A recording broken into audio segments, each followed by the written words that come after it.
O poder do subconsciente, capítulo 4. Curas mentais nos tempos antigos. Através dos tempos, indivíduos em todos os continentes, climas e culturas souberam instintivamente que, em algum lugar, havia um poder curador que podia restaurar as aptidões e funções do corpo humano, trazendo-o de volta ao estado normal de eficiência e boa saúde. Acreditava-se que esse estranho poder podia ser invocado em certas condições e que, se corretamente conjurado, o resultado seria alívio do sofrimento. A história de todas as nações confirma que, de fato, existia essa crença. Na história antiga, dizia-se que o poder de influenciar o homem secretamente para o bem ou para o mal, incluindo a cura de doentes, era prerrogativa de sacerdotes, sacerdotistas e pessoas sagradas. Essas pessoas alegavam possuir poderes recebidos diretamente de Deus, incluindo a cura dos enfermos. As técnicas e os processos de cura variavam em todo o mundo, embora, de maneira geral, incluíssem súplicas e oferendas ao Deus e cerimônias variadas, tais como imposição de mãos, encantamentos e uso de amuletos, talismãs, relíquias e imagens. Nas religiões da antiguidade, por exemplo, sacerdotes, nos templos, drogavam os pacientes e lhes davam sugestões hipnóticas quando adormecidos. Eles eram informados de que os deuses os visitariam sem falta durante o sono e que os curariam. Numerosas curas aconteciam. Os devotos de Hécate recebiam instruções para misturar lagartos com resina, olíbano e mirra e triturar tudo isso ao ar livre, quando a lua estava em quarto crescente. Após a execução desses ritos bizarros e misteriosos, eles rezavam à deusa, engoliam a poção já preparada e mergulhavam no sono. Se a fé era suficiente, viam-na em sonho. Esse rito, que nos parece tão estranho, até mesmo fantástico, era frequentemente seguido por curas. Nos tempos antigos, o homem inventou numerosas e eficazes maneiras de ganhar acesso ao poder incrível da mente subconsciente e usá-la para a cura. Embora soubessem que esses procedimentos funcionavam, não sabiam como ou por que produziam resultados. Hoje, sabemos que sugestões poderosas eram dadas à mente subconsciente. Rituais, poções e amuletos atraíam profundamente a imaginação do homem e facilitavam a aceitação pelo subconsciente das sugestões repetidas do curandeiro. O trabalho de cura, porém, era realizado pela própria mente subconsciente do paciente. Em todas as eras, curandeiros leigos obtiveram sucessos notáveis em casos em que a perícia médica tradicional fracassara e os pacientes haviam entrado em desespero. Essa situação nos leva a perguntar: de que modo esses curandeiros em todo o mundo faziam e fazem as curas? A resposta é que as curas ocorrem porque a crença cega do doente libera o poder curador existente na mente subconsciente.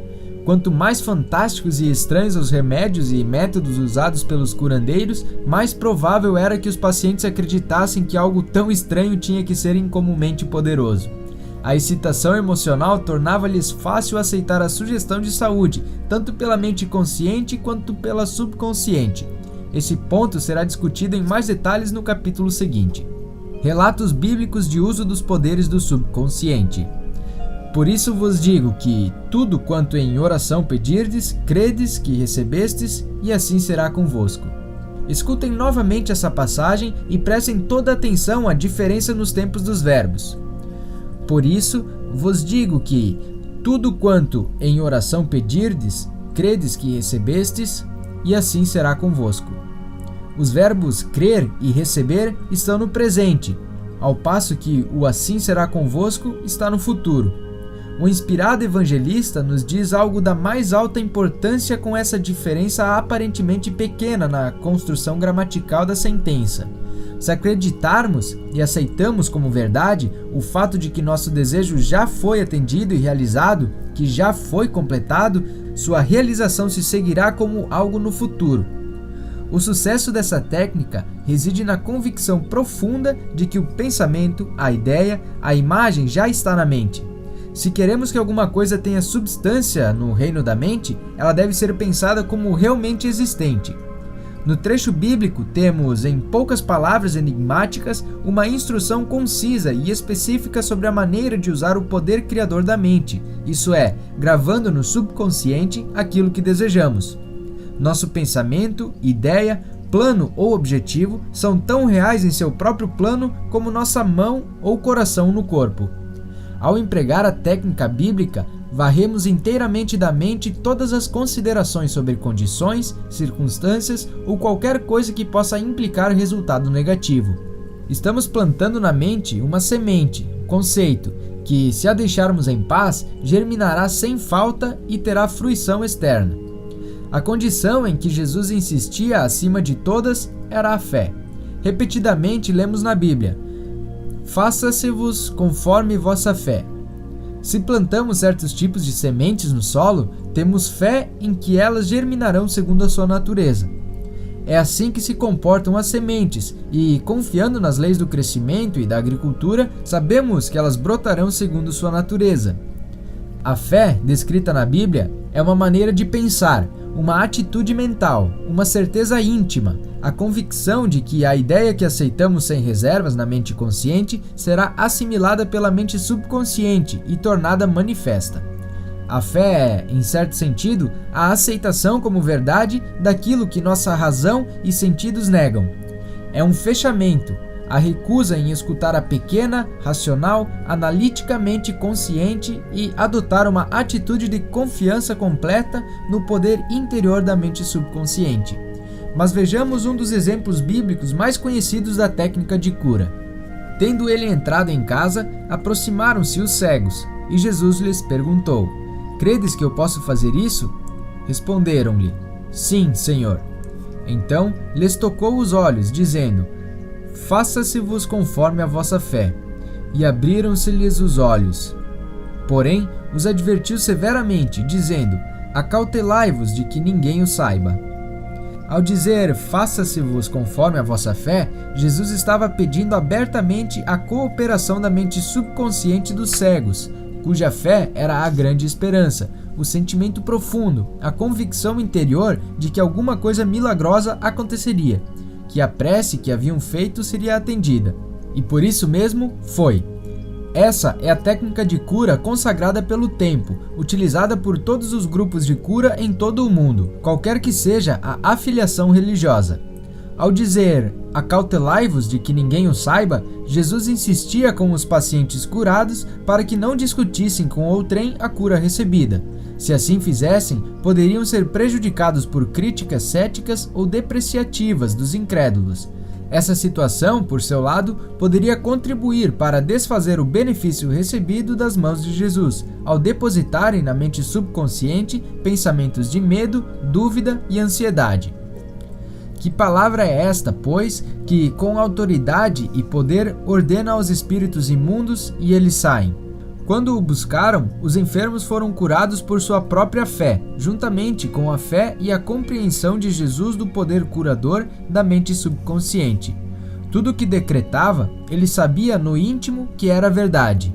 Jesus e os necessitados de ajuda eram unos com a mente subjetiva universal. A certeza e convicção interiores de Jesus sobre o poder curador mudaram a configuração destrutiva negativa do subconsciente dos enfermos. As curas resultantes foram a resposta automática a uma mudança mental interna. O comando que ele lhes deu foi o apelo que fez ao subconsciente dos doentes, além de saber, sentir e confiar absolutamente na reação da mente subconsciente às palavras que, com autoridade, pronunciou. Milagres em santuários de todo o mundo. Em todos os continentes, em todos os países, curas acontecem em santuários.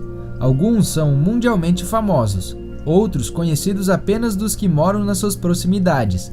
Mas, famosos ou obscuros, as curas ocorrem por motivos idênticos e por meio dos mesmos poderes da mente subconsciente. No Japão, visitei vários santuários famosos. A peça central do mundialmente conhecido santuário de Gyatso é uma gigantesca estátua de bronze de 12 metros de altura, de Buda com as mãos postas, a cabeça inclinada em êxtase profundo. Observei velhos e jovens depositando oferendas aos pés da estátua. dinheiro, frutas, arroz, laranjas. Os devotos acendiam velas, queimavam incenso e entoavam preces com pedidos. Escutei, atento, o cântico de uma mocinha, enquanto ela entoava a prece de cabeça baixa e apresentava 2 laranjas como oferenda. Nesse momento, ela agradecia a Buda por ter lhe restabelecido a voz. Tendo-a perdido, recuperou-a no santuário. A fé simples em que Buda lhe restituiria a voz de cantora se seguisse certo ritual, jejuasse e fizesse certas oferendas, a havia ajudado a despertar em si mesma a esperança. Como resultado, condicionou a mente até chegar a crer. Em seguida, o subconsciente transformou a crença em realidade. Não podemos enfatizar suficientemente o poder da imaginação e da fé total. Um exemplo maravilhoso nesse particular é o de um parente meu, residente em Perth, cidade do oeste da Austrália, que sofria de tuberculose. Tinha os pulmões profundamente afetados. O filho resolveu ajudá-lo a curar-se. Foi visitá-lo em casa e lhe disse que conhecera recentemente um monge andarilho dotado de estranhos poderes. O monge regressara pouco tempo antes de uma longa estada em um dos santuários de cura mais famosos da Europa. Nele, conseguiram um minúsculo fragmento da verdadeira cruz, engastado em um anel dos tempos da Idade Média. Ao longo de séculos, incontáveis sofredores haviam sido curados após tocar o anel ou o fragmento da cruz. Ao ouvir essa história, o filho contou ao monge a doença do pai e lhe implorou que lhe emprestasse o anel. O monge concordou.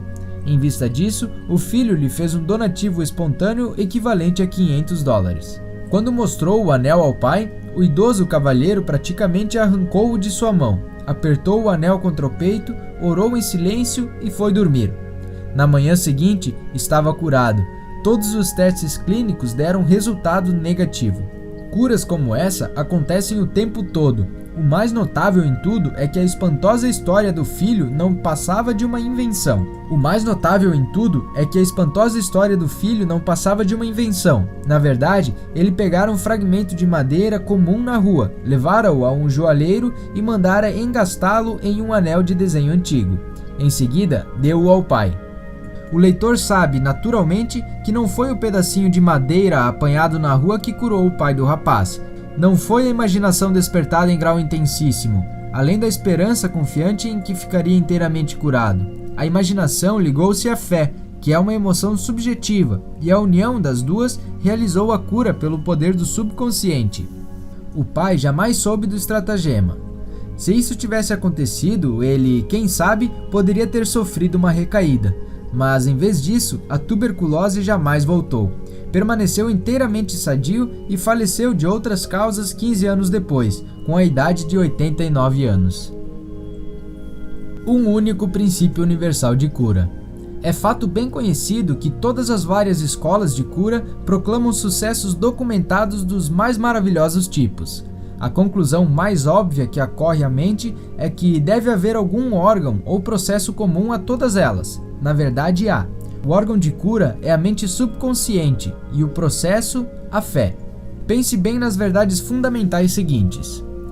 Você desempenha funções mentais que foram diferenciadas, designando-se umas como a mente consciente e as outras como mente subconsciente. A mente subconsciente é, invariavelmente, suscetível ao poder da sugestão. A mente subconsciente exerce controle absoluto das funções, condições e sensações de seu corpo. Você certamente sabe que sintomas de praticamente todas as doenças podem ser induzidos por sugestão em pacientes hipnotizados. Um indivíduo nessas situações pode, por exemplo, ficar com febre alta, afogueado ou sentir calafrios, conforme a natureza da sugestão. Você pode lhe sugerir que ele está paralisado e ele não conseguirá andar. Ou manter uma xícara de água fria sob o nariz e lhe dizer: esta xícara está cheia de pimenta, cheire-a. Ele vai espirrar violenta e repetidamente. O que é que você imagina ter causado esses espirros? A água ou a sugestão? Se alguém lhe disser que é alérgico a flores, você pode colocar uma delas sintética ou um copo vazio sob o nariz da pessoa, quando ela estiver em estado hipnótico, e lhe dizer que é uma flor. ela imediatamente exibirá os sintomas alérgicos habituais. Esse fato demonstra que a causa dos sintomas está na mente subconsciente. A cura dos sintomas ocorre nela também. Diferentes escolas de medicina, tais como osteopatia, quiroprática, acupuntura e naturopatia, produzem todas elas curas notáveis. O mesmo acontece com os ritos e as cerimônias das várias crenças religiosas em todo o mundo. É evidente que todas essas curas são realizadas por intermédio da mente subconsciente, a única curadora existente. Note só como ela cura um corte num dedo. Ela sabe exatamente como fazer isso. O médico põe a atadura e diz: a natureza curará o ferimento. Natureza. Porém, nada mais é do que outro nome para a lei natural, a lei da mente subconsciente. O instinto de autoconservação é a primeira lei da natureza e principal função da mente subconsciente. Seu instinto mais forte é a mais potente de todas as autossugestões.